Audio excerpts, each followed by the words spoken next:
Ce mois-ci, dans les musées, à la Bovary, l'exposition consacrée à l'artiste Cécile Miguel et l'exposition Abstrait qui invite à redécouvrir ce mouvement artistique.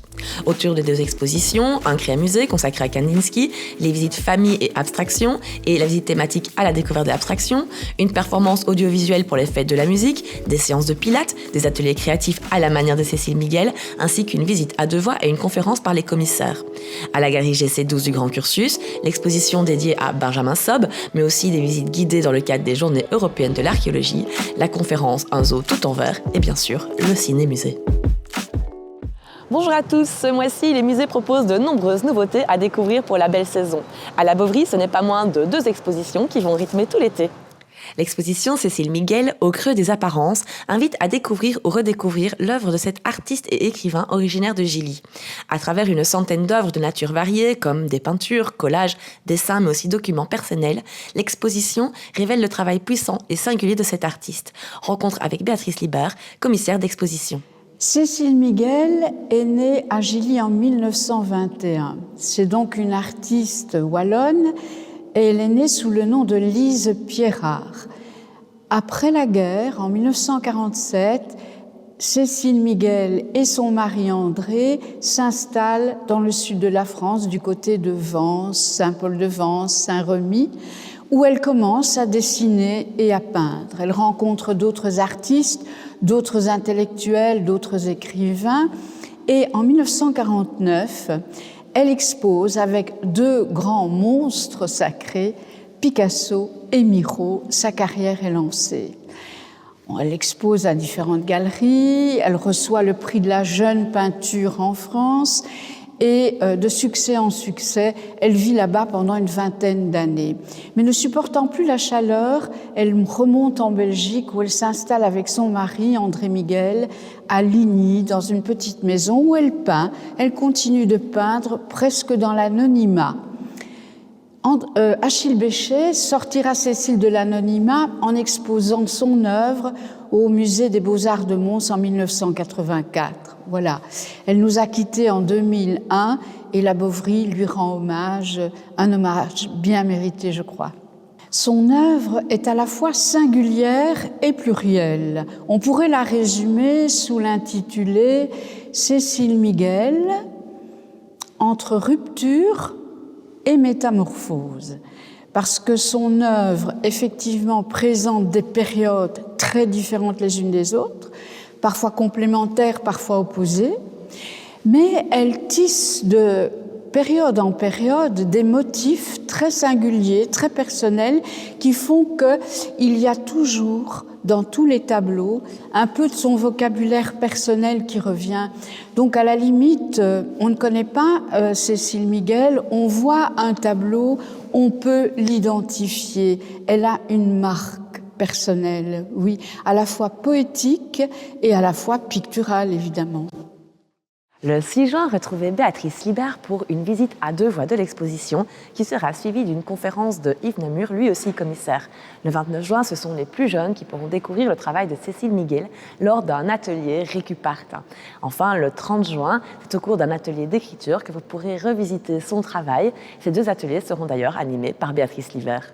À découvrir aussi jusqu'au 18 août, l'exposition Abstrait propose de redécouvrir ce courant primordial du XXe siècle à travers une sélection de plus de 100 œuvres exceptionnelles.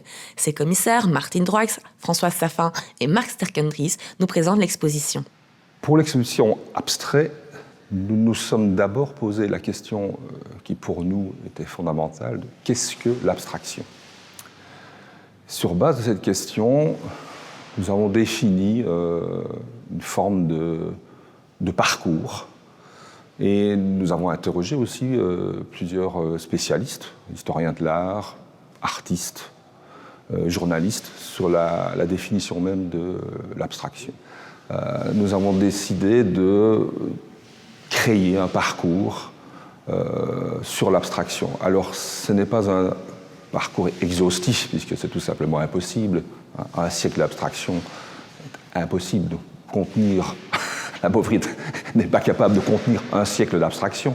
Ce n'est pas non plus un parcours, je dirais, d'historien. C'est un parcours avant tout sensible et subjectif, la subjectivité des 3 commissaires se complétant, mais ça reste un parcours extrêmement subjectif. L'abstraction, on a dû forcément y revenir, je dirais, à sa naissance, à partir de, je dirais, la naissance de l'abstraction d'il y a un siècle, et on découvre cette exposition avec je dirais, des emblèmes, des pères fondateurs de l'abstraction comme Malevich ou Kandinsky, et on termine cette exposition par des artistes contemporains. Et pourquoi ? Parce que entre l'abstraction historique du début du XXe siècle, l'abstraction hégémonique des années 50, nous avons surtout voulu démontrer que l'abstraction est un art vivant. Et autour de l'exposition, le musée vous a préparé un programme intense d'animation. Rendez-vous le 2 juin au Créa Musée pour improviser à la manière de Kandinsky avec des crayons aquarelles. Les visites ludiques famille du 9 juin et la visite thématique du 15 juin seront quant à elles consacrées aussi à la découverte de l'exposition.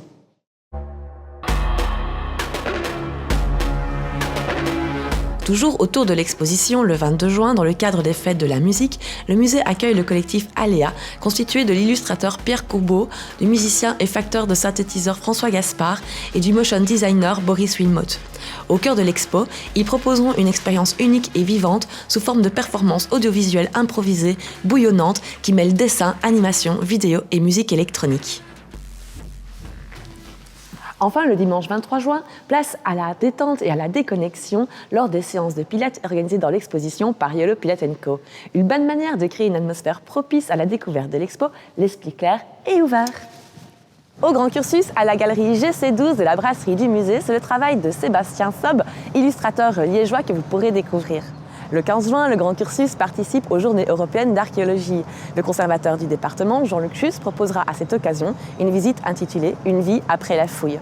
Si les archéologues de terrain sont en charge de la mise au jour des vestiges et de la compréhension des sites, d'autres prennent ensuite le relais pour étudier le matériel de fouille et en donner un nouvel éclairage.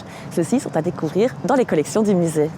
Le 16 juin, c'est la conservatrice du département du Var, Isabelle Verhoeven, qu'on le retrouve pour une conférence intitulée « Un zoo tout en verre ». Elle nous emmènera à la découverte d'un bestiaire gravé émaillé doré qui a parcouru l'art verrier depuis l'époque pharaonique jusqu'à nos jours. You asked me that. Why did I put white around them? You also asked me why I put red lines and some. You also asked me why I paint. I don't know, baby. Enfin, le Ciné-Musée du 19 juin prochain proposera le film de Stéphane Gay, Joan Mitchell, Une femme dans l'abstraction.